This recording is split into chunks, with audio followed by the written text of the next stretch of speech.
welcome to Things All School Leaders Need to Know. I am H. Douglas Rice II, and during this video, we're going to speak to different representatives from departments within a school district. We will speak to someone from academics, human resources, professional learning and leadership, special education, budget, and employee labor relations. Each of these representatives will share things that are important to navigate throughout the school year with respect to their departments. This video is to assist and help novice principals, novice school leaders, and also school leaders who are not necessarily novice. They may have many years, but it's also a reminder of what we need to know within these different departments. Please enjoy this video and pay attention to so many different nuggets that will assist any school leader, but particularly our novice first and second year principals in having a successful school year. Enjoy. Welcome everyone to Things All Principals Need to Know.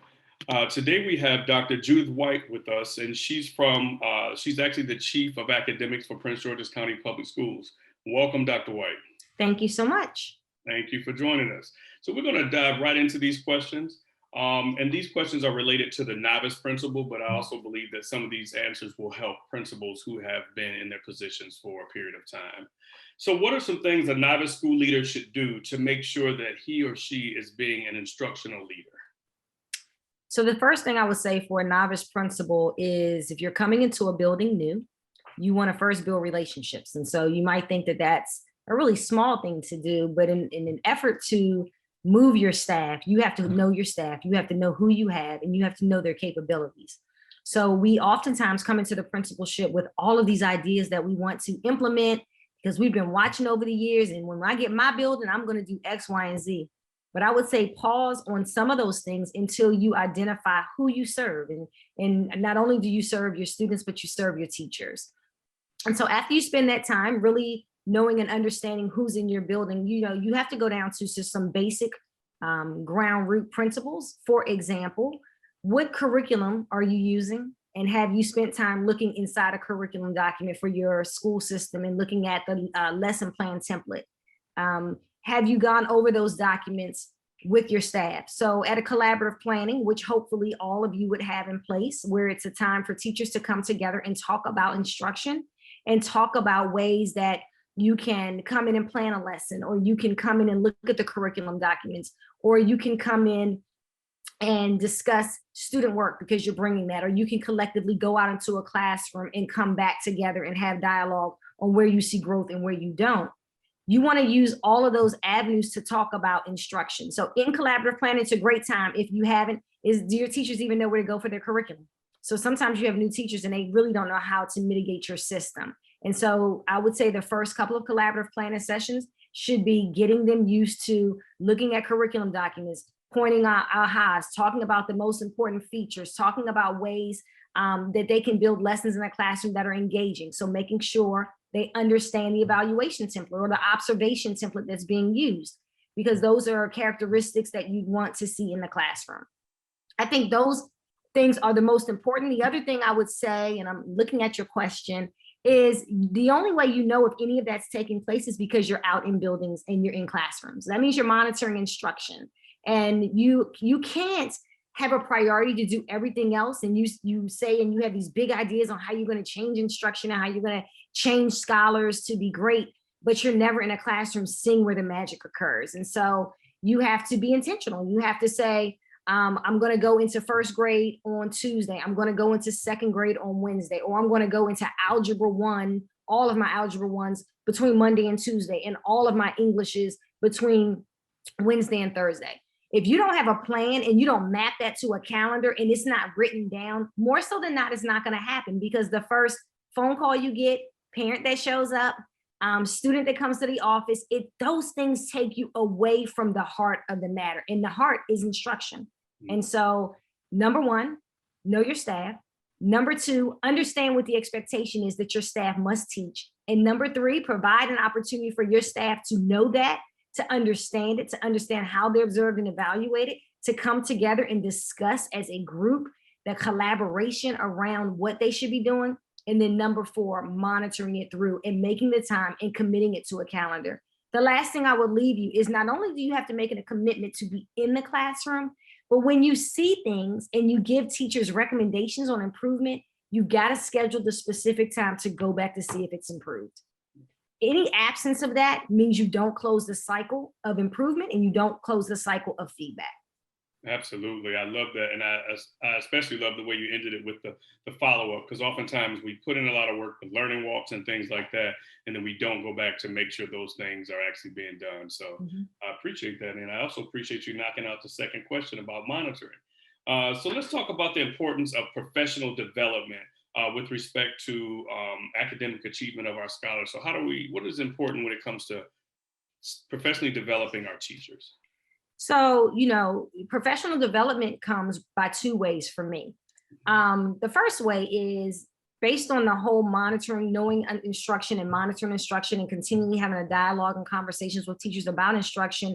The more you're in classrooms, the more you identify big rocks of areas that you want your entire staff to grow in. So if it is in engagement, if it's just whatever the theme is for you for that year, or the big rock that you notice in your walkthroughs that you're not seeing, that's one way where you get the biggest bang, because you're gonna provide professional development for all your teachers around a particular topic. You're gonna grow together, which means you're gonna dialogue about it together and you're gonna move that work together. And then if you have that big rock, now when you go back and you monitor for it, you're monitoring everyone against the big rock.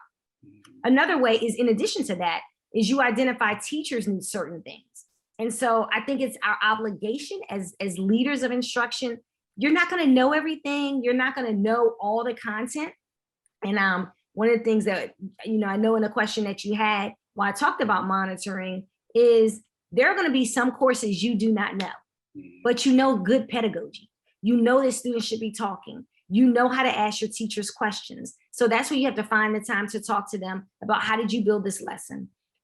Tell me why you picked this activity. Tell me how your kids are doing in your class. What's your evidence of how they're doing? Show me an assignment you provided. How do you know it's now time to move to the next thing? And when do you know that you have to go back and provide an opportunity to reteach? And when does that occur? So when you're dealing with teachers individually and you're breaking that apart, you may identify that there's a teacher in your building, or maybe 3 teachers that need a certain special area that other people don't need. So if you don't know how to do that, then that's when you look for content. Is there professional development already taking place? Is there a conference I can send them to? Is there another school where one of your colleagues has indicated there's a teacher that actually does that really well? Or does that even happen in your building really well in another class that you can send them to? That's when you start getting into very customized professional development. What I will say is our sole priority is the instructional core. And so when we talk about the instructional core, we notice in the core that you have our curriculum, that you have teachers and you have students. And for us, we know that if you touch one, you have to touch all. So every time we adjust our curriculum, that means we have to train the teachers, and that means we have to tell the kids the expectations. So professional development has to be ongoing. It cannot be something that you send someone to one time. It should not be something that you send somebody out of your building to gain knowledge each month and they never come back and share the knowledge. And you have to have a way, again, to monitor through professional development. Did it work? Did it not work? Did it increase instruction? Did it increase student scholars in their ability and achievement, or did it not? Okay, thank you. That would definitely help our novice principals. So when we talk about the learning loss, and we talk about getting prepared to come back for face-to-face learning next year, what do you think about the learning loss theory, and what can we do to overcome that as we look for next year? Yeah. So, I really don't like the term learning loss. I think we had interruptions into instruction. There was a pause that happened. I look at learning loss as, people can look at it 2 ways. There are theories that suggest that students lose content over time if not immersed into that content. There's another theory that they actually lost instruction because it simply wasn't provided. So being in a pandemic, while we were engaged with students every day, we know that our class times and our schedules were modified. And so in that modification, that means there was certain content that wasn't taught. So that's lost learning, right? Not because you taught it and the kids didn't grasp it, or you taught it and the kids forgot it. It wasn't taught, so it's lost. Or there are things that we teach and kids can lose over a period of time Usually we talk about learning loss over summers. It's something that we've dealt with for years, because some students go away and they're not engaged and they're not, involved in any academic reinforcement for 2 months, and then they jump back with us, and we pick right back up. What I would say in attacking the school year is who's sitting before you, who's in front of you every day. So when you talk to your teachers, when they first come in, what assessments are you doing to see where your students are? What data are you looking at from the previous year to determine kids that you already know when they walk in the door, there are areas that we have to adjust. For us, we put our bridging documents in place to kind of say, here's a 3-week bridge from the year prior to now. And really keeping an eye on that. I think it's a time this year that we have to really think about student-led conferences, that we teach our students to understand their data, to know their data, to speak about their data, and to set goals about how they want to improve. And then the only way that becomes meaningful is that teachers have to set aside time to conference with their students. And students have to be provided with really a lot of efficacy around just our beliefs about them, that they can achieve, that we've set goals, and that we celebrate when they hit them. We had a lot of digital platforms this year that would allow schools to really put students on and to see their growth over time and to see where there's not. And so I'd also encourage schools to have a process through collaborative planning where you can go back and you build in skills that you see some students may have struggled. So while you have to continue on in the curriculum, where are those opportunities to put additional time for skills? So is that a warm-up? Is that a homework activity? Is that an exit ticket where it's one question from 2 weeks before? So that you're constantly monitoring the cycle of where kids are. Now that we're going back and we're one-to-one, you have all kinds of opportunities in the class to have your teachers work with students in a whole group, then separate them and work them in groups, and students can either be working on a task in a group or working on a task on their own to go back and work on a previous skill that they struggled with. So more than ever, data matters. More than ever, knowing who's sitting in your classrooms in front of each teacher matters. And us spending time going through that data and building out what you want to do for your kids to move is what's going to matter the most. Thank you. Very eloquently said. And I think that, I know that will help our novice principals, because we know that some principals will be going into their second year this year, and then some principals will be actually starting as we go back to face-to-face. So that will help, because that's going to be a challenge. And the other thing is just, so it says, what will be most important academically as we start the 2021 school year after some scholars have been learning virtually for more than a year? A lot of what you said already kind of answers that, but is there anything else that you can add to that piece? Yeah, so, I would say the most important thing is social and emotional. So those mindful moments, the moment you come back is, how do you engage your staff? How do you let your staff know that they're a priority? Every member of your staff, it's like a baseball team. They're going to be with you for 9 months. You have them, that you're not getting rid of anybody. They're here to stay. And so you want to encourage every one of them. You want to know where their fears and anxieties are. You want them to know that collectively you're in this together, because you're going to have a week or two to get that building ready for the entrance of kids. And the moment our kids walk in our doors, the atmosphere should be so welcoming and so inviting for them that we continue to stay in a space where social and emotional matters, where we're talking to kids about how great they are, that we're spending time letting them know that their learning is our top priority. And so I think that culture of a building is going to be the number one thing that allows us to go academically. If you try to jump right in and check off a things to do list, and I got to look at the data and I got to talk to kids, and I didn't ask the teachers their opinion, but I just told them what to do, and the kids came in, we jumped right in day one at work, you've lost momentum and you lost a moment to really build a culture that will give you what you want in the end. So I always say, number one, culture is first. Culture is going to give you everything you want, because you're humanizing yourself to the work. Doesn't mean you're lessening your expectation, but it means that I'm going to walk this side by side with you. I'm going to be there to support you. And I'm going to make sure that you do the same for our students, so that our students feel encouraged and empowered to be mighty scholars that can do amazing things. Thank you. So I greatly appreciate you being a part of this presentation. Again, we're going to share this with several novice principals that can help them into their first and second year. So these things will help them get a jump start when we go into the 2022 school year. So interesting saying all of that. Again, I thank you and have a great week. You do the same. Bye-bye. Hello, everyone that's tuning in with us today. Today we have Dr. Tracy Miller, and she is the Senior HR Partner for Prince George's County Public Schools. And she's going to be here with us today to talk about things that all principals should know related to human resources. Human resources. So, Dr. Miller, let's start with our first question, and that is, what are some important things to look for when trying to decide if a candidate is a good fit for your school? Well, first of all, as a principal, you first want to just think about what your school's vision is, your core values, your culture, and the community in which your school is a part of. And then your goal will be to find teachers who not only have the pedagogy, but they also share the same values and attributes that mirror your school's vision and core values, or they have the attributes that are needed to ensure your students get the opportunity to have a phenomenal instructional experience. Very good. I agree with that. And I think that's good advice for our novice principals. How can a school leader, particularly a novice school leader, overcome what seems to be a teacher shortage? I know when we go to the hiring fairs and when we are looking for different candidates, we often talk about there being a teacher shortage and there not being qualified candidates out there. And I do believe there are qualified candidates out there. But if we start to feel that anxiety from there being a teacher shortage, how can we overcome that to find those candidates?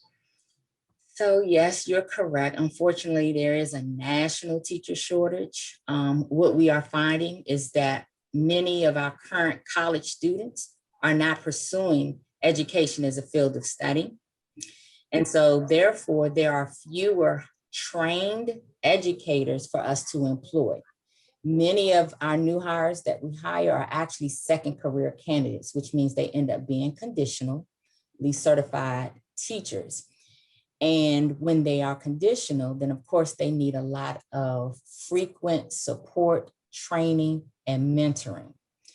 So one recommendation I would say is to first, let's say as a building principal or someone in your school, look in your school first, look internally.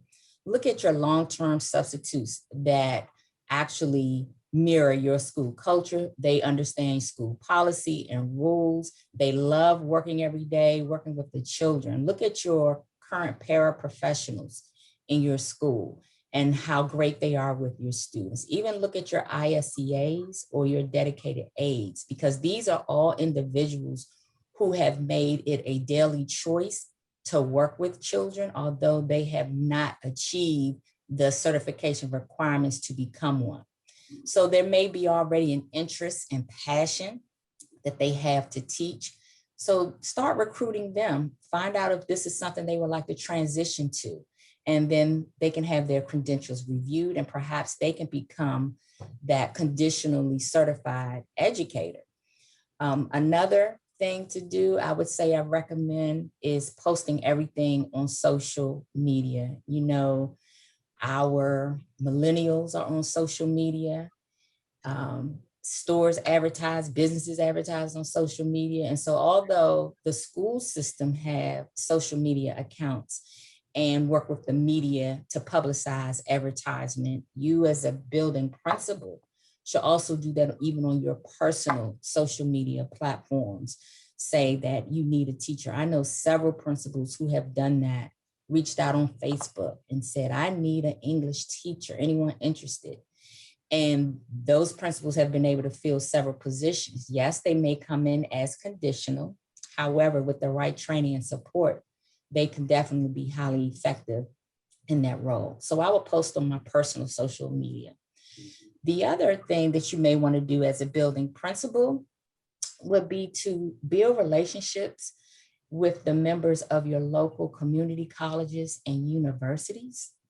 Go see if you can visit some of those classrooms where there are interested college students. They may have decided to major in a different field, but if you visit, you build a rapport, you market your school, then you may spark an interest in, I do like working with children. I do like to teach. This may be something I, like to do. Like, you never know. You may be able to tap into a passion of theirs that they didn't really know that they had. And out of that relationship and rapport with the school and those students, rising sophomores, the juniors, even the seniors, the current seniors that may actually be in an educational program, go and market your school and get them to sign on with you. They already have the relationship with you. They would have already visited your school, know your school community. So in their mind, hey, I have a job offer before I even graduate. So that's another recommendation I would make, to try to reach out and recruit for this national teacher shortage that we are dealing with. Great. I like all those ideas. I really like the idea of building within. That's something that I've tried to do at my school, but looking at those ISEAs and looking at other positions that are a little before being a teacher and then growing them to be a classroom certified teacher. I think that's awesome. And it kind of builds your culture. So I like that. What are some do's and don'ts when it comes to interviewing candidates? We always create our list of questions, and we have our favorite questions. I have some questions that I really like to ask. We use the county's questions or school district's questions that are offered to us, and some of them we use to fit our school. But what do you think when it comes to like what you should not ask, what you should not say during an interview? So things I would say you should include in your interview would be, outside of the generic questions you ask about lesson planning, or what's a part of a good lesson, or how do you manage classroom students or behavior. Outside of that, I would actually ask them what is their grade level or subject area of preference they like to teach. And the reason why I would ask that and be that specific is because you want the teacher to enjoy what they teach. We know, for example, secondary math educators, they can teach everything under secondary math: algebra 1, algebra 2, trigonometry, geometry, calculus. So they can teach so many parts of a math, secondary math content, but what do they really enjoy teaching? When you find that out, that'll help you decide what will be the best assignment to place them in your school. Because if you have a teacher that loves teaching calculus, more than likely, they're not interested in teaching algebra 1. That's two different student groups. Algebra 1 are more of your younger 8th, 9th grade level students, whereas calculus is going to be your upper grade. As you know, the difference between those two groups of students have to do with their ability to be self-disciplined, to be more motivated educationally or career-wise. There's a difference there. So although you get a secondary math teacher, ask them, what subject specifically do you prefer to teach?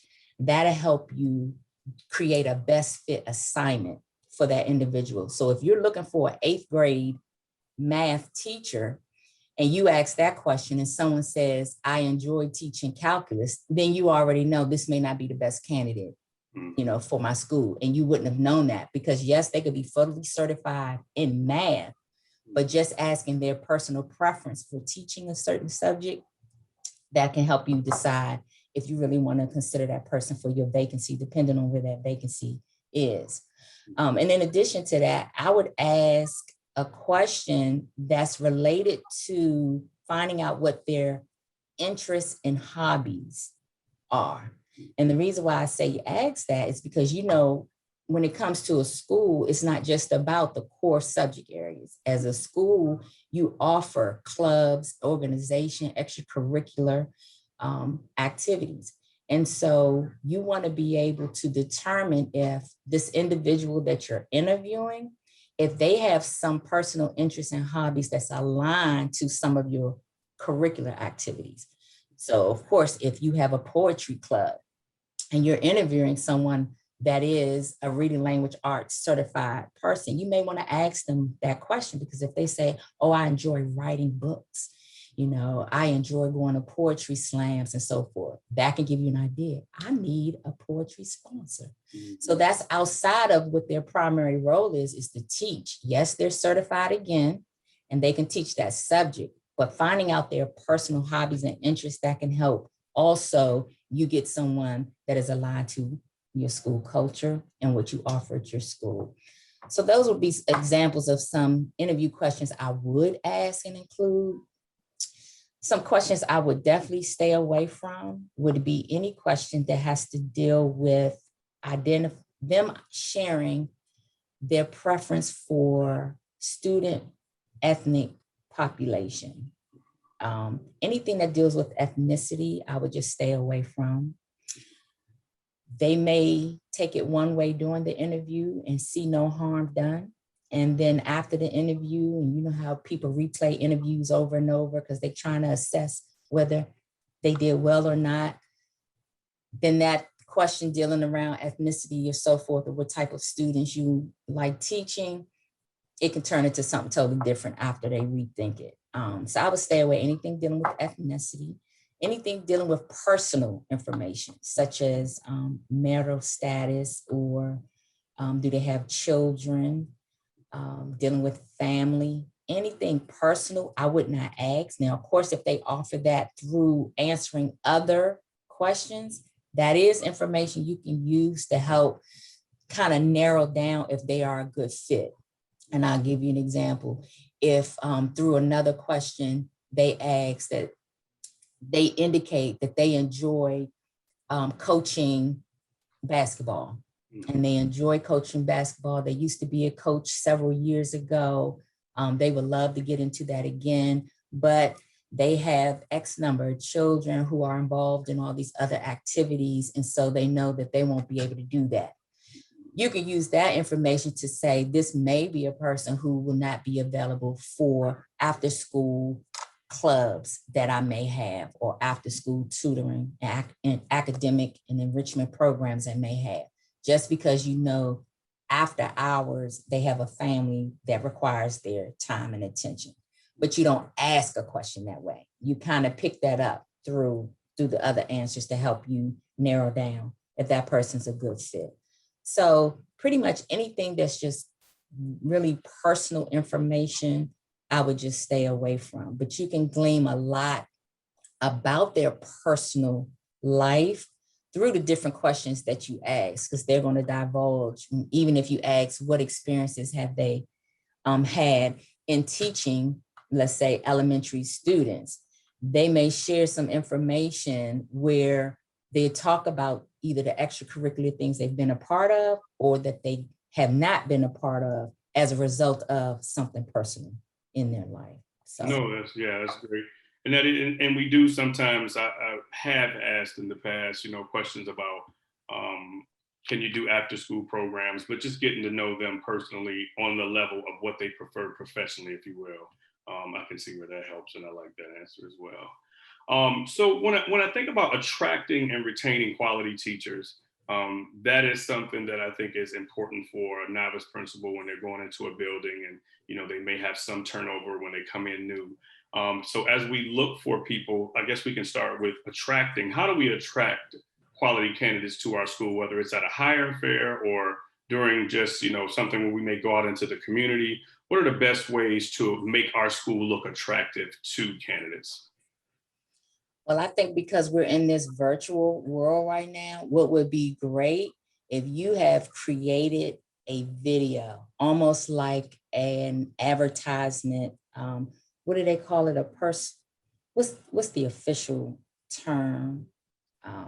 When you do, it's a video, not a commercial, but it's an advertisement of your school, where I know many of the Title I schools started creating these videos, and they've linked, like the principals have linked them to the bottom of their signatures and their emails. But if it's a way that you can have not only a video where you have students speak, you have your PTSA, president or member speak, you have any like coaches, of course you would speak, but just to share a little bit, and it shouldn't be long. I would say actually no longer than 3 minutes, short, but will actually highlight all that your school offer, the type of community that your school is about, that in itself is a selling point. And so it should be something that you will be readily be able to text someone. Like you said, if you meet them in the grocery store and they talk about, I've been trying to teach and I would love to do this, that, the other. I've started, I'm getting ready to graduate. And so, and you know them and you thinking like, oh, wow, this may be a good person. You'll be able to send them that link to your school video and let them actually see like, oh, this is a great school. Your website, keep your website up to date at all times, but I will also create not only just the video and have your website up to date, but like a flyer where they can do a bar scan code and the bar scan will go to your video.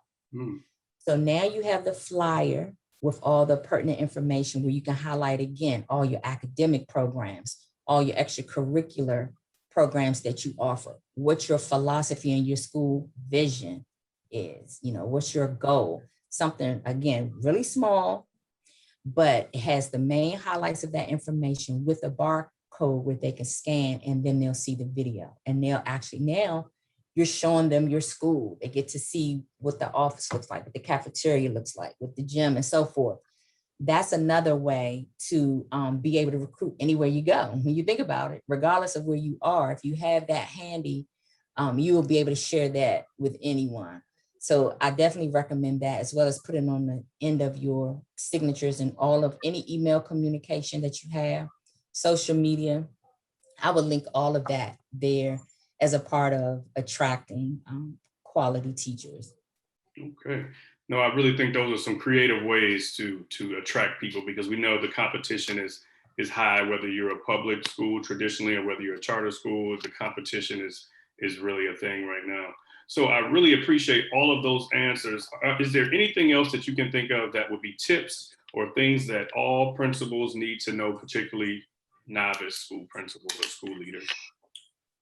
One thing I would say is, yes, we have to recruit and try our best to recruit highly qualified teachers, but we also need to put just as much effort in retaining them, because you sold them on your school and you got them there, but now you can't no longer hold their hand. Unfortunately, you can't.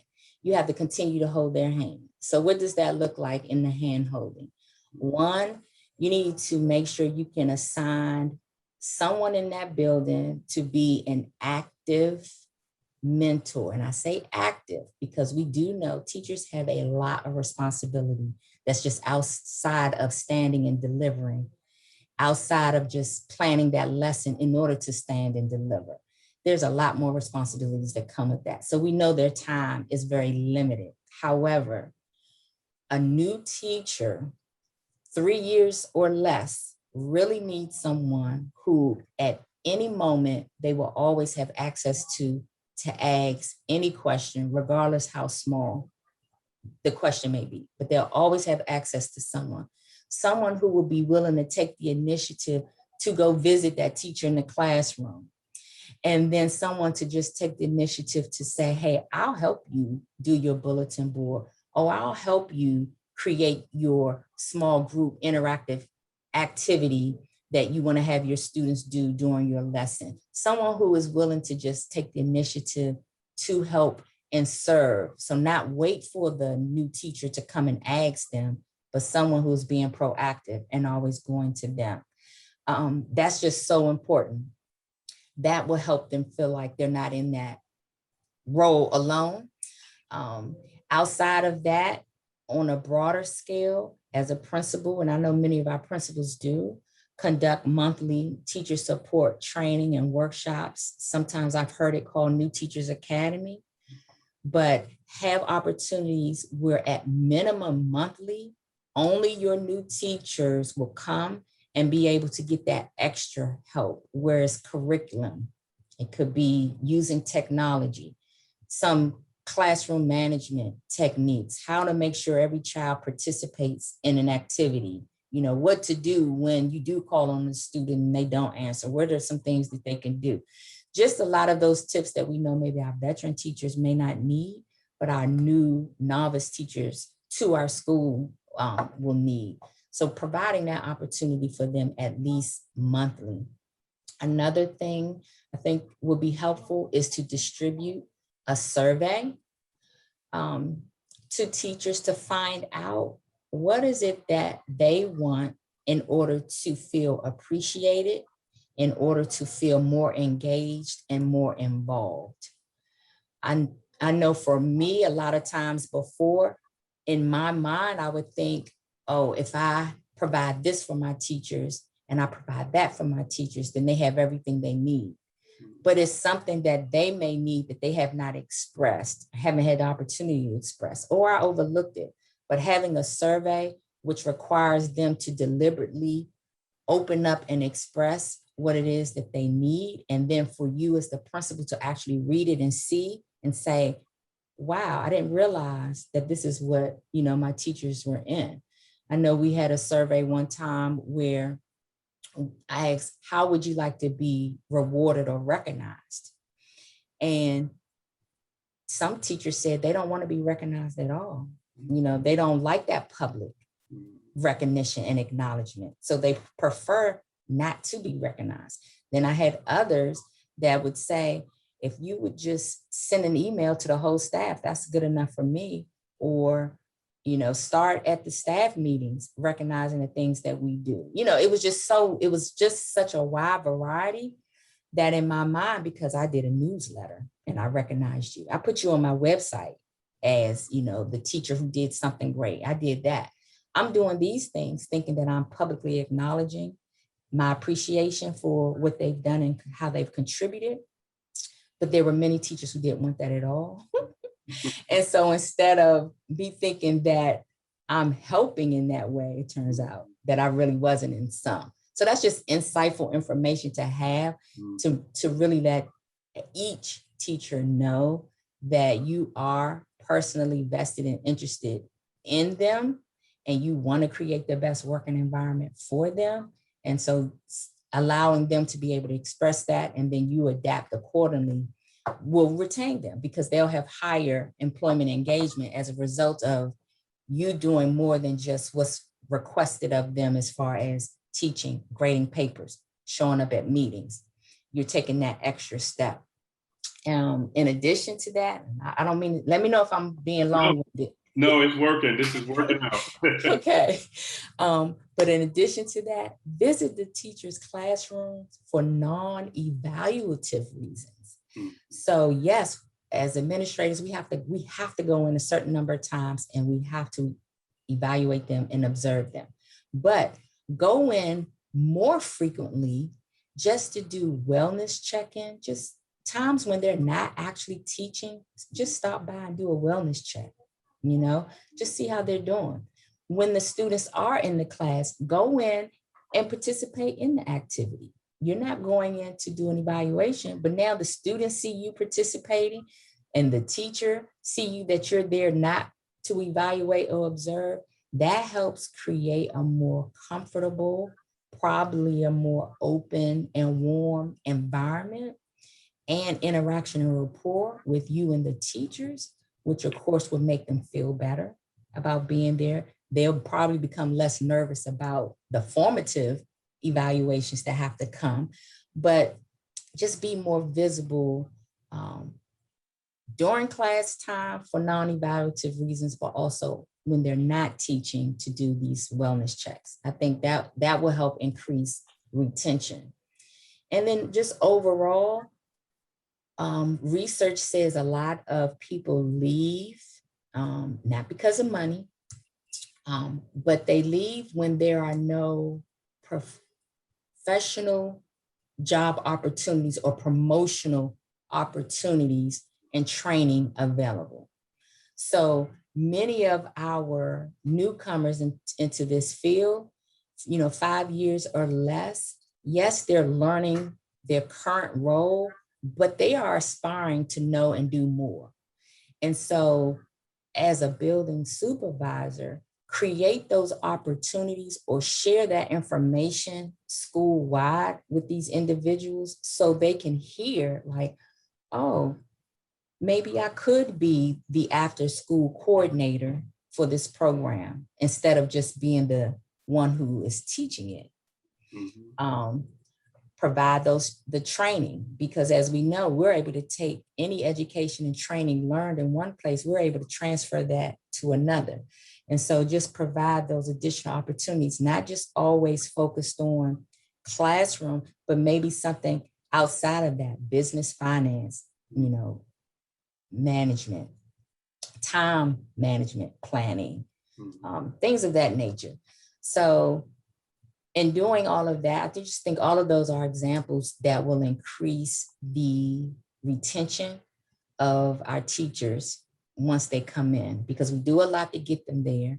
And we know we provide the basic general. We tell you how to create your grade book. We tell you the schedule. We give you your resources. And yes, we expect you to do these things. But now we need to do more to keep them there. So. No, that was excellent. I greatly appreciate it. And I know those novice principals out there who will watch this video to get an understanding of what they need to know. And the great thing about that rich dialogue that you shared is it comes from the perspective of an HR senior partner, and it also comes from the perspective of a former principal. So I think that's what makes it even better. So I thank you so much, Dr. Miller. I appreciate this once again, and I know those who tune in will appreciate it as well. Thank you very much and have a good day. Thank you. You're welcome. Enjoy the rest of your day. You too. Hello, everyone, and welcome back to another session of Things All School Leaders Should Know. Today we have Dr. Woodard with us, and she is from the Department of Special Education. And so we're going to speak to her about some things that novice principals should know in order to be successful. How are you today, Dr. Woodard? I am doing well. Good morning to you, and thank you for the opportunity to be with you today. Thank you for joining us. So we're going to start with the first question, and it has to do with the novice principal. What is the best way for a novice school leader to become familiar with the special education population at his or her school? Okay, so our beliefs, our values, our supportive actions that we display in schools overall to influence our students, our culture, is a great way to begin to get to know students with disabilities. If you think about the characteristics of your personality and your leadership skills and strategies that you utilize to get to know all students, is a way, those are ways that you would get to know students with disabilities. So students with disabilities want you to know them as a person first, right? And so their disabilities are just characteristic or characteristics of them as a person. So getting to know who they are, going into the classrooms, understanding their goals, their values, their dreams, getting to know their families, just getting to know them as a person. They want to know that you care. They want to see that same compassion that any other student would want to see. And once you get to know them as a person, then you can get to know their disability. So definitely would highly recommend principals and leaders to get to know the general characteristics of those disabilities that we deal with for school age children. Just getting to know those characteristics in general, and then specifically for the students, getting to know their needs by looking at, once you get to know that person, then you can go look at their records and look at their IEPs, individualized education programs, their snapshots, talk to their families. Some of my principals in the past have had parent nights before students enter into their buildings, just to kind of get to know the families, and they can share information. Of course, they have valuable information about their students. And so again, being supportive, participating in their activities, including them in activities. So they want to feel included. They want to be known as a person first.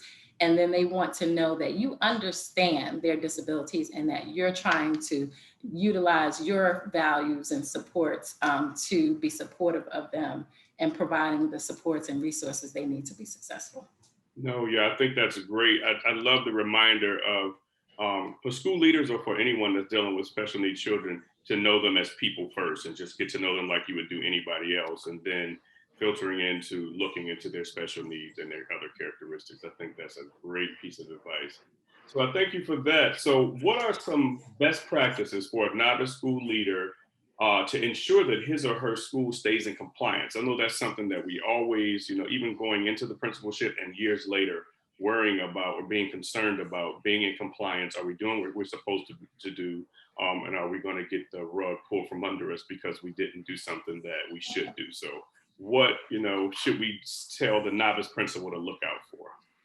So I definitely would suggest that the novice principal would become familiar with the Special Education Law, the Individuals with Disabilities Act. And so it's something that we've most likely learned in school and programs, but a lot of us have been out of school for a long time and the law changes. And so you definitely want to make certain that you're familiar with that you stay abreast of what's going on in special education, making certain that you and your staff, administrators, teachers, your entire school community understands there's a lot of information in the law, but if I could just kind of, for the sake of time, definitely understand the identification, how students are identified with disabilities, that early intervention before we actually get to identifying kids. And once they're identified, making certain that we do a thorough evaluation, right? And so if we fail to properly evaluate kids, that can get us into some trouble with compliance. And then once they're evaluated, once they're identified, making certain that we develop an appropriate IEP, and making certain that not only that we develop it and write it properly, but that it's implemented. That progress monitoring is critical. That law basically states in summary that if we do not monitor the progress of students with disabilities and their IEPs, that we haven't done anything really. We haven't implemented the IEP, their program, and we're out of compliance. So definitely making sure the identification of students, the early intervention, the development of an IEP, the implementation of an IEP, and I don't want to say all of it's important, but definitely the progress monitoring. Those progress reports done on a regular basis not only inform instruction for the building, but also it informs parents of their students' progress or lack thereof, right?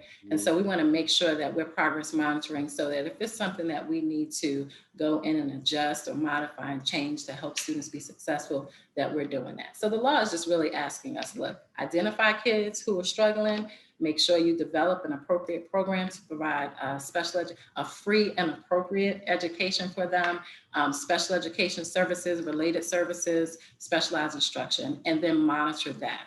And, so they're not expecting us to perform miracles, but they do want us to do the very best that we can to educate children in the least restrictive environment. Yes, I agree. Thank you.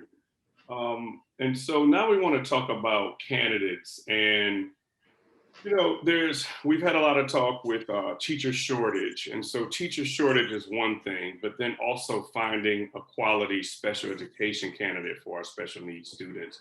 So what are some things that a novice school leader should look for in a candidate, a special education candidate?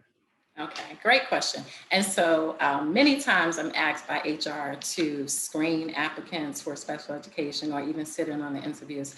And one of the first things I listen out for is their why. Why are you interested in working with students with disabilities and teaching them? And without coming out directly and telling them you want to know their why, you'll most likely hear that when you ask them if there is a question about why they actually want the job. And then when they start to talk about their experiences, whether educational experiences, employment experiences, the key is to really listen for their why, listen for that passion, because to do this work, you have to have a love and a passion for it.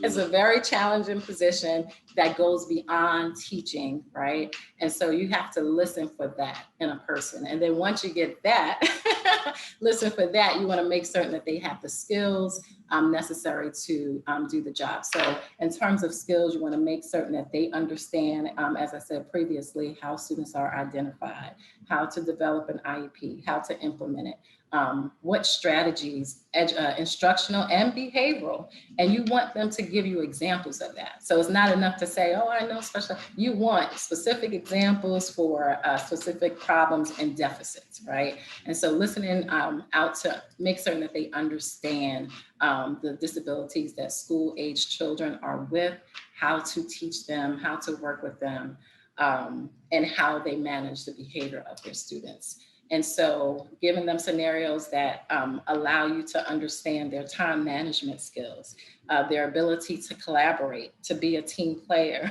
to be flexible, all those things and more that are necessary, you know, even multitasking. Those are just some of the characteristics that I listen out for and look for, and would suggest that principals do the same. Yes, and those are, some of those are, and many of those are characteristics that we look for in any candidate, but I do hear an extra layer for special education students, and I think that's important. And we look for those things, many of us, when we're looking at candidates for special needs, but it's good for people to know, like, what should we look for, just specific little pieces that we can pull out to make sure that this is something, like you said, that they want to do, that they have a passion for, because it takes that passion. Yes. Great. And we did touch on special education law a little, but I just wanted to kind of see if there was anything else we can say about what a school leader, how much should a school leader know about special education law? Special education is actually my background. Okay. It's been a while because I've been in leadership for so long, but I knew some things, and I know some things about special education law, but it makes me wonder sometimes, how much should we know? And then how important is it to use your resources versus trying to know so much about special education law? Right. So again, if you know early intervention strategies, if you again know the identification, how to identify students, definitely the progress monitoring and data, collecting data, that's critical. And not just data on like diagnostic data. We want to go beyond that and implement specialized instruction. So the specialized instruction, that's a big thing. It's always been a big thing, but really the focus is on making certain that all those components of that specialized instruction, the accommodations are implemented, the modifications, the instructional strategies, the related services, if the child needs additional adult support. And the law is really getting, requiring documentation to support all those things that we implement. We just want to make certain that kids are getting what they need to meet their deficits. And so I will say, in terms of compliance, if you are not familiar with the law, it will cost you. It can cost the district a lot of money. It could cost you time. It could cause you to be in front of a law judge, and it can even cause you to lose your job. Mm-hmm. So it's very critical. And then ultimately, it will hurt children and families if we're not in compliance with the student's IEP. So I would say going to conferences at least annually, maybe, to see what's new in special education, right? What's new in the discipline of students. That's a big one. Knowing how you can discipline a student with a disability, knowing what supports you have to put in place, knowing how to plan for their post-secondary education. There's just so many components of the special education law. But again, if I could just narrow it down, the identification, the implementation of that IEP, and the progress monitoring.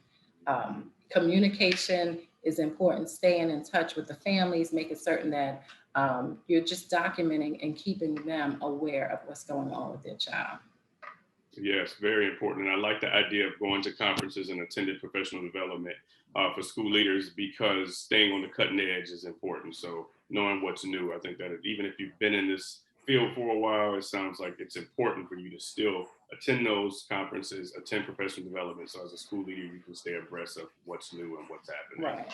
Especially now, I didn't mention this earlier, but as you know, we're we're going through a pandemic, I'll say. And even with that, some individuals thought, well, maybe the law is going to change and really the law really didn't change. And actually there's an additional layer now. Now we have to look at kids to see if there's an impact, right? Because of the school closures and different things that happened during the pandemic, how were kids impacted, right? So that's major for principals right now. That's like priority. Seeing how they were impacted, doing a data analysis, the data U meeting to see how they were impacted and what strategies, what specialized instruction can we offer as compensatory services for a child not, making progress in this environment that we've been in. Yes, that all sounds important. I like that. And so my last question has to do with our teachers again. So when we get these teachers and we get these quality candidates, and we just touched on professional development, what can we do to make sure that they stay on the cutting edge, or what can we do to make sure that they're properly trained? Right. So I love the work that colleges and universities are doing for our new teachers, or how they have prepared them.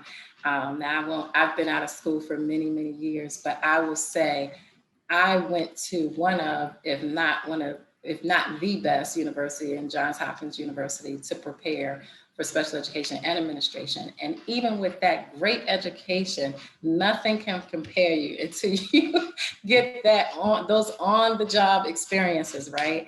And so one of the major things, and I have a passion for novice teachers, and I believe that coaching and mentoring is critical, right, for novice teachers. So you want to definitely provide space as much as possible for teachers to be supported.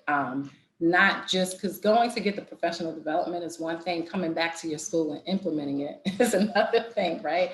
So we want to make certain that we are keeping teachers, because they're doing so much, aware, connecting with your central office individuals to make certain that they're aware of certain professional development that is already occurring in your county, so that you're not having to duplicate that.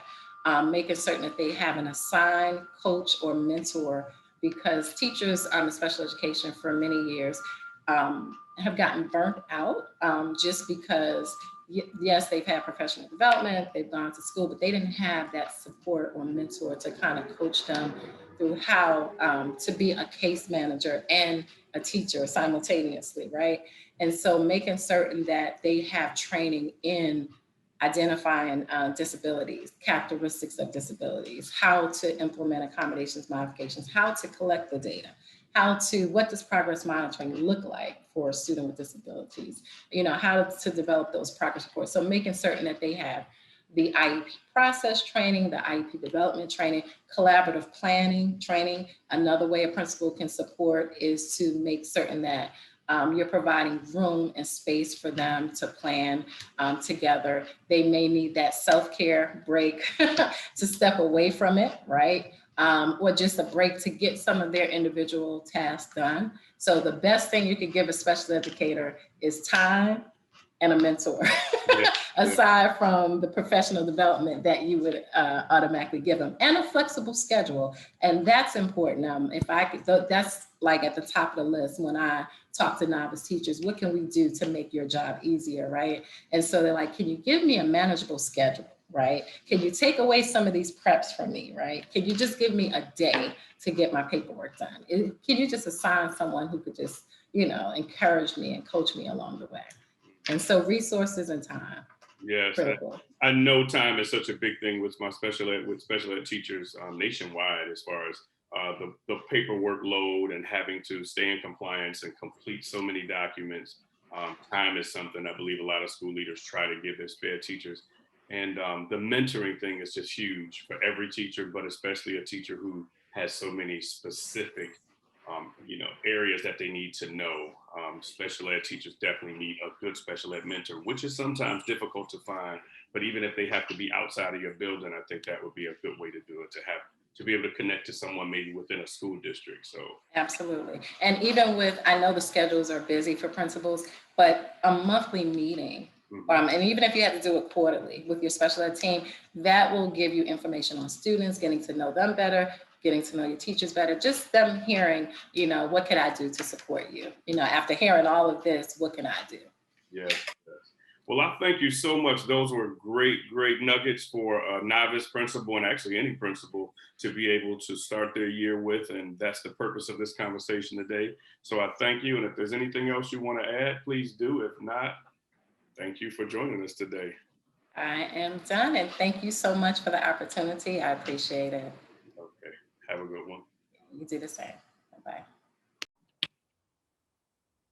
Welcome, everyone. And today we have Dr. Ellis, and she's from the Office of Professional Learning and Leadership. How are you today, Dr. Ellis? I'm fine. How are you, Principal Rice? I am great. So we're going to start with our first question. Our first question is about how can we advise a school leader to seek professional development for their staff? Good question. So I would recommend that the novice leader kind of surveys their staff. So you got to know your staff. And what I mean know their staff is you got to know their certifications, their years of experience, and then coupled with your school data. So you're on one hand, you're surveying the talents within your building, and then you're looking at the instructional needs of your school. And that's how you kind of come up with your professional development plan. Now, you also have to keep in mind that the district is going to have, of course, numerous trainings and professional development specific to your content area. And those are things that I know that go on throughout the school year, but one of the things that I always be mindful with school leaders is to have, or what you would want to create, some type of grid or tracker so that you know who's going where and how often they're going. Because what usually happens is you can inundate a new person or even a seasoned person on your staff with so much training. And to say on one aspect that's good, but then on the other aspect is their time away, you're spending money on subs, but who's monitoring all of the professional development? Like, okay, you're going out, but coming in and observing that. So I would say first, just surveying the needs and the talents of your particular staff and see what strengths they bring or what additional trainings they may need, coupled with your school data. So depending on your data, leading or lagging data, that's going to be indicative of what is needed given the particular standards that weren't met. And then you can, of course, when you say PD, that could be in-house. So you might have leaders there that could do that training. And then of course we have the external training where the person has to go out to an office or, out of the district, depending on what type of conference it is. But those are the two types. And then just tracking it and then following it up to make sure that those individuals are implementing those best practices from those trainings. And if more training is needed. So, you're monitoring the frequency of it, how often, what they're learning. Is it working? Do we need to do something different? So yeah, that's what I would say. Yes, and there's so many important nuggets there, especially the piece about, so many trainings. I know earlier in my current position, I've experienced where, so many people are going out for professional development, and you want to say yes to people for professional development, but you look up and you're like, how many people are at professional development today? And they're coming and going. I think people mean well, but I agree that it's a good idea to monitor it so that you know that it's significant and that it is with a purpose, and we're not having too many people out the building just to be being professional developed. So Yep, I appreciate absolutely. that answer. So then we're going to move to what type of professional development should novice school leaders seek for themselves, just to make sure that they're staying on the cutting edge and staying up to date on what they need to know. I would say that comes through the lens of introspection, meaning that you're going to look at where you are in terms of your own learning. So of course, we know on the educational side, most people have advanced degrees. And so it's not that, but it could be related to the type of school that you're leading. And maybe your background is math. Maybe you started out as a math teacher, but now you're at a school where it's ELL or something like where you have a high ESOL. And so you maybe have limited knowledge or maybe just a little and you want to expand that.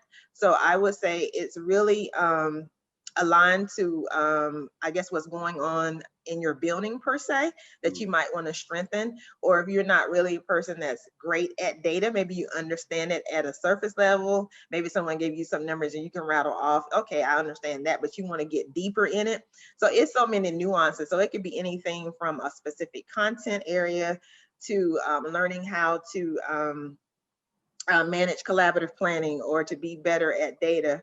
Or, maybe your school does not have a parent involvement. And I know that's a challenge for a lot of people, but it's really a little bit more nuanced than just, trying to reach out to parents. It has to be strategic in nature of what you're trying to do. So I would say, one, it would start with you being introspective of yourself and identifying your strengths and your gaps, and then putting out a plan. And once again, the advice that I just gave to you about the teachers is you want to parse it out. There are so many things that we can learn, but once again, we don't want to put too much on our plate. So it could be one or two things this year. And once you feel like you've gotten better at it, then you can move on to something else. And of course, it's always great to read. I always tell individuals to read. The big rocks this year is anything that is dealing with social emotional learning, implicit bias, cultural diversity. So anything that you can strengthen to make you a better verse leader in terms of how to deal with any of the things that are going on in the ethos. And so we have a challenging world that's going on. And so once you can keep yourself abreast of knowing what's going on, I would say always engage yourself in those types of professional learning, so that you're more versed to know what's going on around you. Absolutely. Very well said. So the next thing is about team building. And so I was having some conversations with my colleagues as we end the year about having team building for our leadership teams and for our staff. So how important is that, and how successful, based on what you've experienced, how successful do you think those team building activities are? Team building activities are great. They can be fun, they kind of energize people, but they can be short-lived if they're not continued. Right. So while many people will begin the year with rah, rah, rah, team building, and guess what? You don't do anything else to continue along that theme throughout the year. You don't revisit it.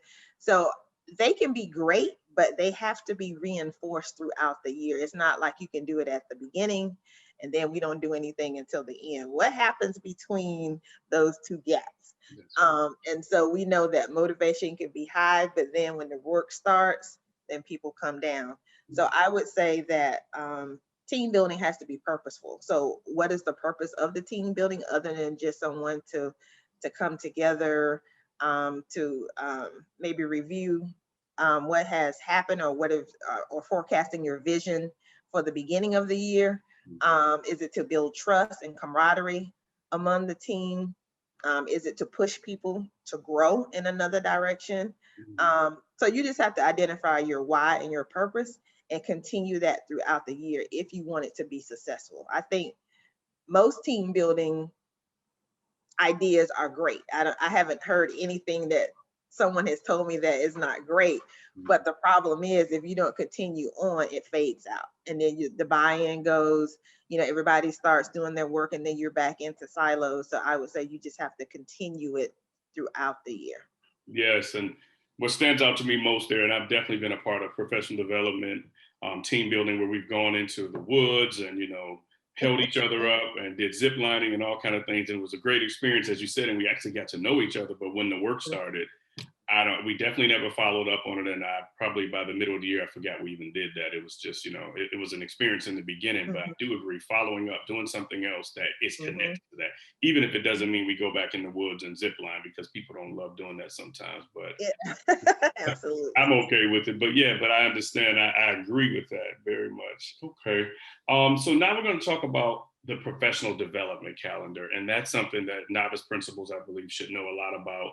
And all principals, we've attempted to do our professional development calendars and make them purposeful, and then not have to, change them throughout the year, because it often takes some editing or some an addendum to something that we didn't plan to do. What advice would you give the novice principal about a professional development calendar for their school? I would say it's a must. So you have to have it. Otherwise, if you don't, you're just going to be here, there, jumping around, and it's going to be inconsistent. So I would say definitely do it with your leadership team, in concert with looking at the systemic calendar. Most area offices have a punch list of trainings or things that are due.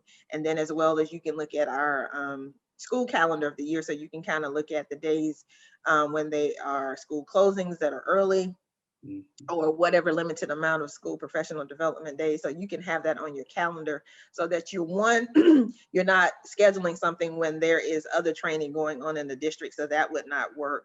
Or when there's a holiday where we're not supposed to be doing any training. So you want to be mindful of that. And then you just want to be for consistency purposes. So you want to plan it. You want to make sure that it's aligned to your budget. So when you're doing a calendar, if you need subs and you're doing data utilization or anything where you have this repetitive cycle where you have to have teachers come out for a period of time, those things need to be planned in advance. And it also needs to be aligned to your school budget so that you have money to cover for that if you're doing things in-house for your sub coverage. So those are the things to pay attention to. And it is definitely something that you need to do, and you need to put it out and put out the expectations about your fidelity to it, what we're going to do. Now, we know sometimes it may have to change 1 or 2 times given, the unpredictables, but most of the time, if you do those things and use those particular instruments to build it, then you're pretty safe in using it with, I would say, accuracy, where you don't have to divert or make any changes to your professional development calendar. But yes, you must have a PD calendar. No ifs, ands, or buts about that. Yes, that's something over the years that I've found that I feel it's more and more important than I did in the past. But I really believe that it's important to plan that out. And if you need to make changes, as you said, fine, but it's good to plan that out ahead of time. Okay. And then the last question is, when we think about, so that the main purpose of this video is connected to the mentoring program. And so when I think about a mentor, and I think about my first year this year mentoring 2 of our school leaders, what do you think that a mentee should expect from his or her mentor? And the reason why I ask that is that sometimes I wonder when you're giving too much, and I think a school leader should know that if they ever got the opportunity to be a mentor, when you're giving too much and enabling somebody versus making sure that you are giving enough. So that balance of being a mentor and not necessarily holding somebody's hand throughout the whole school year. I would say that what I expect a mentee to feel is that they have someone that they can trust first and foremost, that they have a critical thought partner, that they won't be judged for what they don't know, because you don't know what you don't know. And so the value in the mentor is you have someone who's in the same role as you, who has been a first year principal before, so they kind of get the feel or the gist of what it is to be in that seat at that particular time, and knowing how you want to do everything right, but that's just our nature and how we're wired, but it's okay if you don't. So I think with a mentee, yes, you want to be able to go to that person and say, this is what I'm thinking. Let me be able to express it. But then I want the mentee, excuse me, to be able to give me feedback on it. Not to tell me don't do it this way, but if I was, or have you had any considerations or thoughts, and then provide resources. A lot of times, as a new principal, we feel like we got to create everything, but if you network or you rely on a mentor, guess what? 9 times out of 10, someone has what you're looking for. And it may not work exactly how it's going to work in your school, but you take it, you tweak it, and you make it to fit your particular school. So I would say it's the value of a trusting relationship and feeling that whatever I have going on, whether it's issues with me being challenged and not making goals, or challenged with a particular teacher or a particular parent, or even with your principal supervisor. Now, we know the principal supervisor is somewhat in the same role of sorts. You're there to help and build the capacity of a principal, but it's different. You know why it's different? Because they evaluate you. And so sometimes that relationship, I won't say that it's not good and it's not trusting, but that's the apprehension that a person has, because they were like, I don't want to tell this person all the stuff I don't know, because I don't want that to be held against me. So the value in a mentor is that trust. I'm not going to be judged. I'm not going to be dinged because I don't know. And it's safe for me to say that and to get help. Yes. No, yeah, I agree. Definitely trust. I found that to be something that was important. And the more we studied the process, understanding the purpose of trust and what that trust looks like. And then on top of that, the recreating the will, that was something that I wanted to always make sure my mentors just, you don't have to recreate that. I have that I've used a few times, or I just created that. With things like Google, it's so easy to just copy and share with someone and they have their own copy. So that gives people a chance not to be slowed down by just creating documents that are already out there. So I do agree with that. Having a mentor is a great thing, and most school leaders, hopefully our novice school leaders who are watching, will either have a mentor or at some point be a mentor themselves later in their career. So I thank you today. I thank you so much for spending time with us and sharing your knowledge, and this is going to help hopefully many novice principals, and maybe even some principals who are not in their first or second year. So I appreciate it, and thank you very much. Have a great day. Thank you so much too. Hello, everyone out there. Today, we're going to meet with Don Bowman. He is from Imagine Schools, and we're going to discuss the financial side of being a school leader and what all school leaders need to know in relation to school budgets and finances. So, welcome, Don. Glad to be here. Glad to be here. Glad to have you. So we're going to start with the first question, and it is basically, what is the best way for a novice school leader to get to know and understand their school budget? Well, I think the best way is to get involved in the detail, and you might do that one of two ways. You could do it yourself, and then get the accounting group to, help you put the budget together, or you could work with the accounting team, which is what I say is preferable, and go through it account by account, understand what is in each account. How was it produced? Is it a average? Was it last year's number? Is the detail some other way, arrived at it some other way? And I think that's probably the best way to get a pretty good understanding of what's in your budget. And then, during the year, as time goes by, we have these monthly check-in meetings where you're watching what happens with the budget. And that's kind of another learning session for you, because you get to see, whether we got something right or we got something wrong. And so for the future, you might say, that won't happen again. I'm going to make sure I pay particular attention to that line item, or I'm going to do that differently, So yeah, that would be my advice to a novice first year school leader. Yep, that's good advice. That's good advice. Making sure that they stay familiar and check in with the resources that they have through the school district or organization. I like that.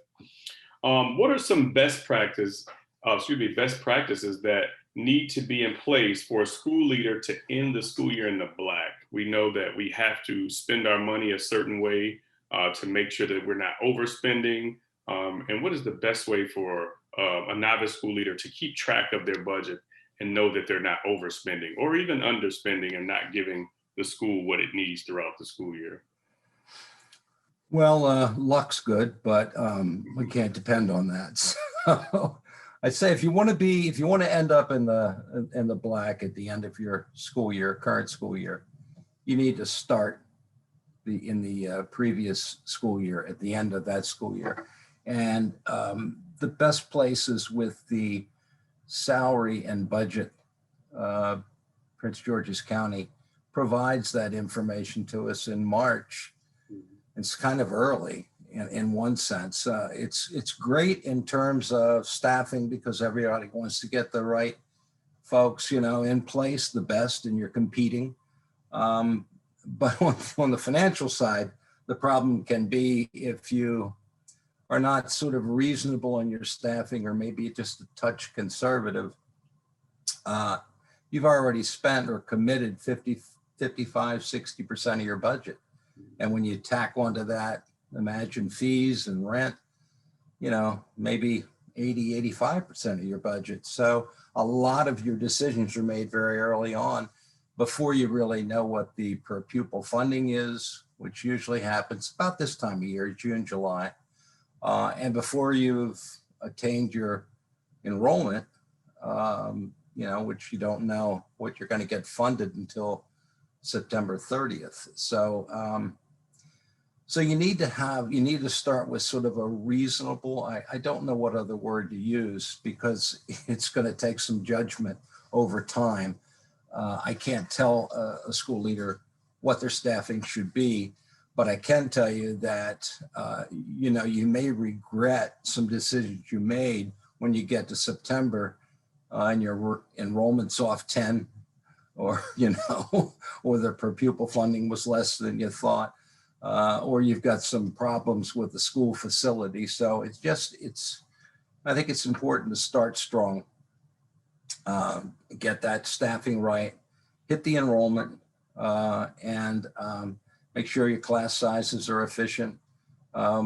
Just the other year, we had a school that they had a reduction in their, I think it was a third grade. And they ended up with a class that was, I believe it was 13 students in one and 14 in the other. Maybe that could be, that could be put together in one class, just so make sure your class sizes are efficient. And if you do those things, I think you're going to be in a pretty good position for the year, and limit emergencies. Make sure your people understand that you're not going to be responding quickly to something if it's got to be done for the next day. You want people to be thinking about what they're requesting. They're documenting it to you. They've got quotes. They can explain, their want or their need, whatever it might be. And then, I guess that's really, you can seek advice. Imagine has, our shared values, and one of those is seeking advice. And if you're new, that's probably really important. Somebody like you that's been through it a lot, you're probably someone who will give more of the advice. You've got some stories to tell, but if I'm the principal and I'm brand new, I'm building my stories. So I probably need a lot of advice. So I should be asking for a lot of advice. So. All right. Yeah, no, that's good. Seeking advice is important, especially when you're new. Just having someone those resources to reach out to. We've even talked about that in some of the other departments. Just having those resources to reach out to and asking, what should you do? That is very important. And you may not have a tendency to do that because we all want to look good. Mm-hmm. And when you're brand new, mm-hmm. and you're trying to impress people, mm-hmm. Sometimes your inclination is, well, I got to make sure I show people I know what I'm doing. Yeah. If I ask advice, they may think maybe I don't know as much as I should know, but that's a mistake. It's better to ask advice and avoid the big problem. Right, because you look better asking advice than you do when you fall on your face and you didn't. Everyone knows, well, most people know you didn't ask for advice. So absolutely, lonely place. Yes, yeah. So I know that particularly with Imagine Schools, but I think nationwide, everyone should be interested in economic sustainability. So for the novice teacher that may not work for Imagine or Prince George's County, but anybody that's a school leader, what advice can you give a school leader about economic sustainability? So we talked about staying in the black, but also just staying economically stable, if you will. What do we need to do to make sure that happens? Well, I think first understand what it means. You've got to be sustainable. You've got to shepherd limited resources over time. Make sure they don't get depleted or they don't get damaged in some way. And you can apply that financially. You can apply that academically. There are a lot of ways you can apply sustainability. It's one of Imagine's 6 measures of sustainability. And what we've seen, and my experience has been, that if a school gets in financial trouble, regardless of how good it's doing academically, many schools just aren't around, to continue to operate. So it's important. I think the way that you do it, I used to say year by year, it's balancing the wants and needs, but it's really, when you think about it, it's really daily. Mhm. If you can embed in your decision model a way of thinking and acting that is, you're consciously aware of where your budget is. Have I overspent a bit? Am I underspending? If I'm underspending, why is that? Did I not get something that we need? You know, having a real good sense of where you are, and then just making sure that you're sort of demonstrating that way of thinking to your staff and others, so they know when they come to you, you're going to have to show me exactly why I should honor this expenditure, and why now. Mhm. Okay, awesome. And then the next piece has to do with so what are some things should we avoid? You know, when you hear about people doing certain things with budget, with the money, with finances. So when you think of a novice school leader, what are some things that you should avoid so that you don't get those red flags, or so that you don't get yourself caught in a situation where the rug is pulled under you, or for lack of a better word, get yourself in trouble related to the budget? Well, if you're new, getting back to that advice thing, it'd be good to have a mentor. It would be good to have somebody who you can bounce things off of, because you may not quite know what to do in a particular situation, or you may be a little nervous about making a decision in a particular situation. So advice is huge. Mhm. You need to grasp quickly that you can't sort of front load your budget. And what I mean by that is the way things are structured naturally. We want to hire everybody we need. We want to get, everybody in place. We want the building clean. We want it fixed. We want the textbooks ordered. We want it all done. And I can't argue that. I can't say that that's not a good thing. There's an element of that that's very important, but it's got to be balanced. These wants and needs and the timing of things, because there are other critical pieces of information that you don't have. One's the per pupil funding. We don't know that until the beginning of the summer. And we don't know we don't know our final enrollment that's going to be funded. We may, and I see this every year, schools give us one set of numbers that they believe are their final numbers. And then so often it's off by one or two. Prince George's County will say to us, well, we didn't get the paperwork, Mhm. or they got it, but I think they say something like, if they don't get it by 4:00 on Friday or something like that, Mhm. they don't guarantee that it's going to be counted. Mhm. So it's avoiding, avoiding these things that make your budget not flexible, Yeah, so you can't respond. And you learn that through getting advice and judgment over time. that's right. And so another challenge I think we come into, and at our school, we've learned to do this more. It really helps in multiple ways, but just knowing how to do it. And that's sharing the budget with your staff. So whether you're sharing with your leadership team or your entire staff, or even your community, including your families, how do, or what advice do you give when it comes to how much you should share, when you should share? What does that look like as far as oversharing the budget? Maybe not sharing enough could be an issue, but I'm more concerned about school leaders knowing how much you share with who.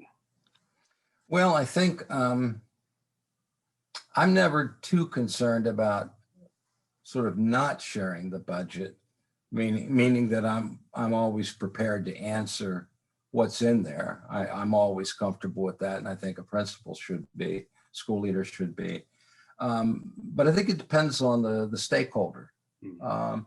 If you can certainly share, say, with your teachers, the full budget. But if I'm a teacher, I'm going to want to drill down and know, okay, that's great, but how does that affect my classroom supplies, and how does that affect my textbooks and special assessment materials and technology and furniture, and so understand kind of what your stakeholders' interest might be. If I'm a board member, it's governance. So I may want to, I want to know, where's the budget, and is the school running properly? Is there evidence of that? And so, you know, that may be a very summarized piece of information. I can tell you the authorizer, Prince George's County, does require quarterly financial statements from us, and then the audit. So they use that information to determine, you know, that things are okay. And I would say, just as a general rule, I would be sure things are meaningful and useful to the user, and I tailor what I give them based on that. So some folks I may, you know, share the full budget, but I don't know that it's relevant to some people to have all that. We've done that before, and you can tell by the questions you get that it's sort of like not sincere. It's like somebody told me I should ask a question, you know. And maybe in my life I have no reason, you know, to worry much about this. You know, that's what I got you guys for. So again, I tailor it for the audience, and, you know, see how that works. Yeah, I think that's really important. The portion about giving it, you feel you're being transparent by giving everything to somebody, but is this what they really need to see, and does that kind of cloud their understanding? If it's a teacher, they want to see school supplies or field trip money or things that are related to them, instead of showing them the custodial supplies list as well, or that line item, but tailoring it to people based on what type of stakeholder they are, what board they sit on, or what committee they sit on. I agree, and that's something that I think will help school leaders, because we've become more transparent about sharing the budget with our teachers, and we share some portions of it, but then we do like to share the things that, or they will hone in on the things that they want to know, and that's usually things that are related to them. So I think that's a great point. So all of these things will definitely help when we share these things with novice principals. Are there any other tips, any tidbits that you would like to share as we close out for a novice principal when it comes to the budget? Well, I think I think that this probably goes for all of us, any of us. Ask the question that you might be afraid to ask. You know, I've found in my own life dealing with people, there are lots of times I thought I understood something, and I was basing it on my experience to that point or my judgment, and I was wrong. Mm-hmm. And a question to the right person would have provided me the correct information, and hopefully, then I would have made a better judgment.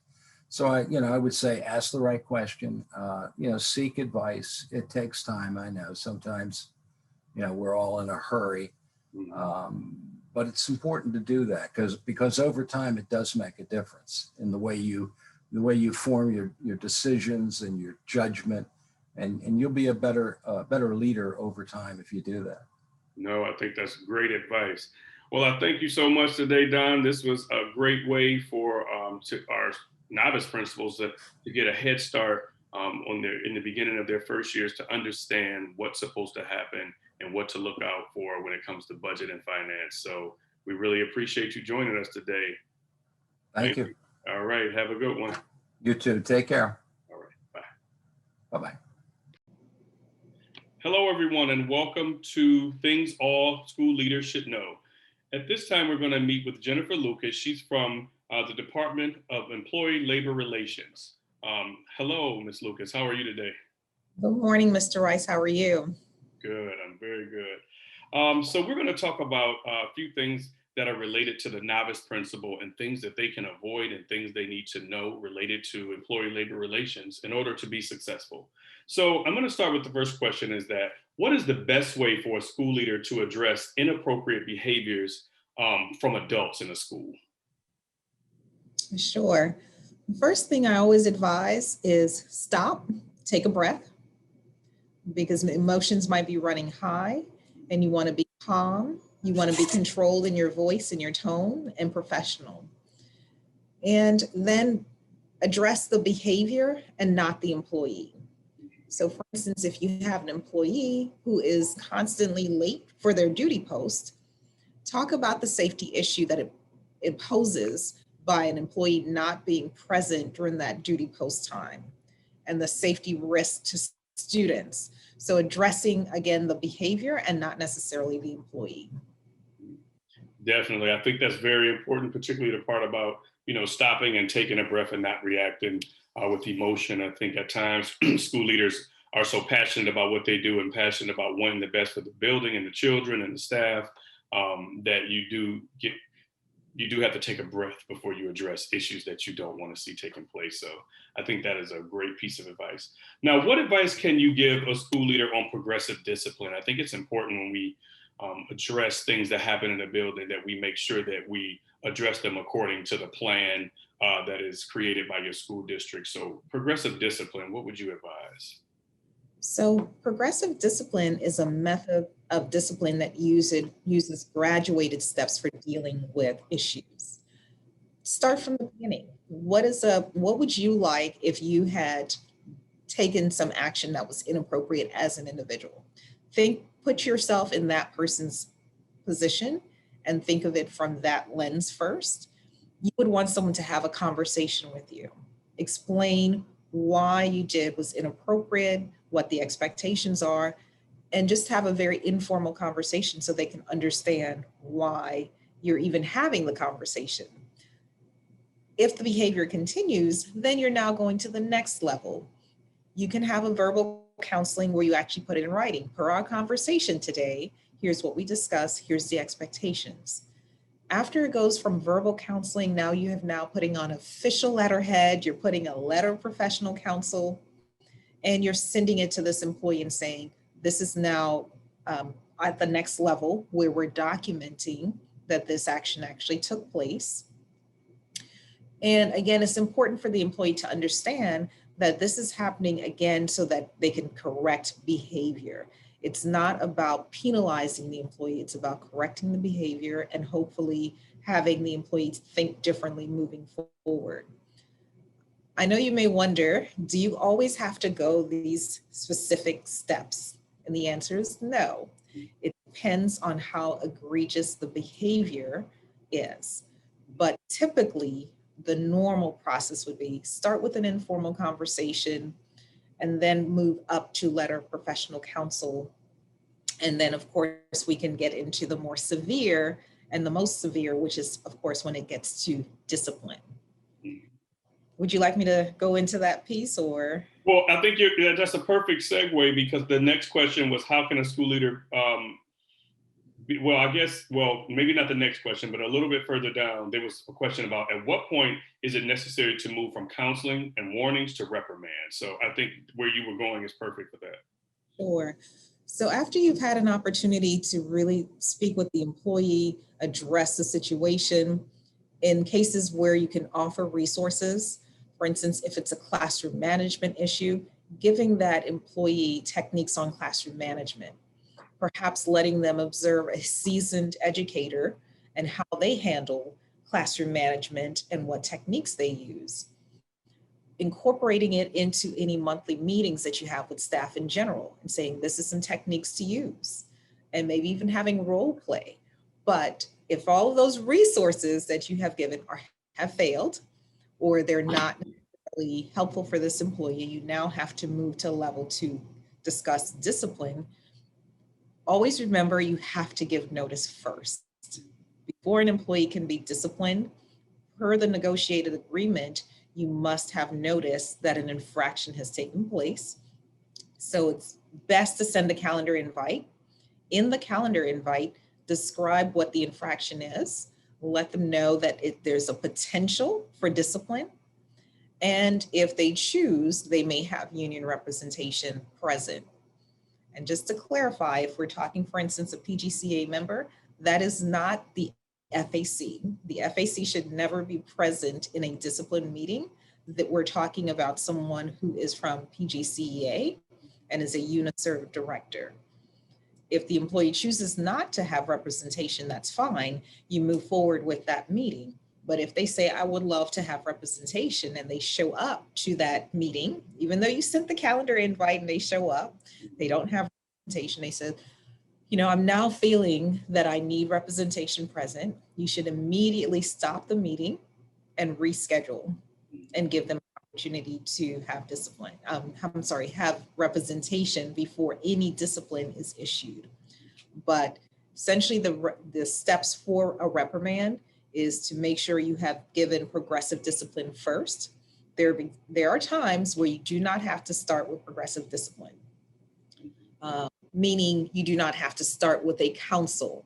So an employee uses expletives to a student, that may necessarily be a scenario that calls for a letter of professional counsel. That may be a scenario that you feel warranted a reprimand. And again, think that you need to give them notice, let them know it's going to be discipline, let them know they're entitled to union representation if they choose, and then proceed to giving that reprimand if after having the meeting, that is the conclusion that you come to. Oh, great. Okay, so I think those details would definitely help a novice principal, and even some principals who have been in their position for years. That's a great reminder for how you go through those steps, because I know that sometimes the frustrating or challenging thing about addressing these behaviors is making sure that you follow the steps, and at times you have to be very meticulous. And I think some people drop the ball just because of the timepiece, but you will regret that if that issue comes back up again. So that's why it's important to take those steps. So being proactive, how can we give a novice principal advice on how you can avoid these things happening with your staff? What can you do to be proactive about avoiding these things? Sure. I think the best way to be proactive is building in a time in, whether it's monthly meetings, staff meetings, to have discussions, conversations about expectations. I know sometimes the agendas for principals are very packed and you have a limited time, but even building in a 10-minute window just to say, let's talk. And you can title it whatever you want that scenario to be. Have a quick 2-minute snapshot of an actual live scenario that educators may encounter, and then address how they could best deal with it. So for instance, if you have a scenario where a student is being very disruptive, it's during testing, show that clip then, or have a role play on that clip, and then talk about how do you address the behavior. So you're gonna ask the teachers, you're gonna find out, did that person use their call button in the room? Did they use their phone to ask an administrator to help remove the student? Or did they try to forcibly remove the student? So you're going to walk through that scenarios of the do's and don'ts of how to address that scenario. And if you're doing enough of those scenarios, then folks are getting a better picture of what to do in different scenarios. And it's an opportunity to talk through what to do and how to do it, and perhaps who could be their buddy if they needed someone to help de-escalate situations. Mm-hmm. Very good advice. I thank you so much. I thank you so much for being here with us today and sharing your knowledge from your department. And so unless you have any other additional tips, we will end this meeting, and I appreciate you joining us today. Just one final tip, just always think in mind of the employee as, if I was in their shoes, how would I want someone to address me? Mm-hmm. And if you look at it through those lens, I think then it lends a better way of how to address most disciplinary situations. Thank you, Mr. Rice, for having me. Oh, no problem. Thank you for joining us, and have a good day. You too. Thank you for joining us for Things All School Leaders Need to Know. I would especially like to thank our participants who dropped a lot of knowledge today, a lot of nuggets that will help the novice school leader and maybe even school leaders who have been in the positions for a substantial amount of time. I appreciate all of those who are tuning in, and I think it's important that we remember these things as we move back into face-to-face learning after being out for a pandemic, and many school districts were doing distance learning.